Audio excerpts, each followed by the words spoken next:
Le mariage, on en parle toujours, puisqu'on y est, hein, alors on reste là-dedans. C'est une alliance de vie. Mais le mariage commence dans le cœur. C'est une affaire de cœur, puisque c'est une relation d'alliance.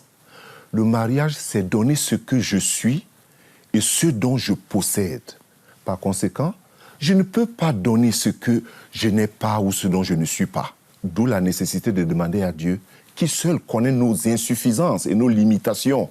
Et dans cette demande à Dieu, dans le mariage, personne ne doit calquer son mariage à celui d'un autre. Car cela ouvre plusieurs autres portes, pas toujours faciles à maîtriser. Ça, c'est la vérité. Et je sais de quoi j'en parle. Mais plutôt de calquer son mariage aux paroles de Dieu, ce que Dieu dit en ce qui vous concerne, en comptant sur l'aide du Saint-Esprit. En fait, chaque mariage dont le Saint-Esprit est absent, ignoré, ne peut connaître que des échecs ou encore des frustrations.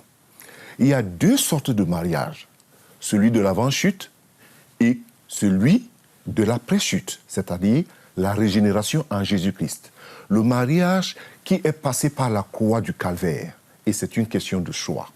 En fait, ce que je voulais dire ici, c'est que la transformation est un processus qui requiert beaucoup d'échanges sous la main puissante du Seigneur. Quand le Seigneur commence à mettre ce qui est en nous hors du chemin, c'est souvent une expérience très douloureuse.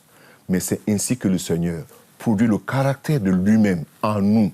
Et c'est comme ça que l'homme est formé. Je voudrais que tu pries avec moi. Nous avons suivi ce que Charlemagne a parlé sur le mariage. C'est une série. Et beaucoup de personnes aujourd'hui, lorsqu'ils regardent leur foyer, se posent quand même la question, est-ce que c'est vraiment ça le mariage? Alors je t'invite à prier avec moi maintenant. Cette simple prière. Seigneur Dieu, je te remercie de m'instruire en ce moment et de m'ouvrir les yeux sur le caractère sacré du mariage. Et je suis désolé de mes erreurs et de mon passé. Je demande pardon, Seigneur. Je viens à toi maintenant, Seigneur. Ouvris mon cœur à toi pour être guéri. Et dans mon cœur, je reçois Jésus comme mon Seigneur et mon Sauveur personnel. Amen et Amen. Ce que je voudrais vous dire et qui est très important, c'est le Seigneur qui doit être au centre de votre foyer, de votre mariage.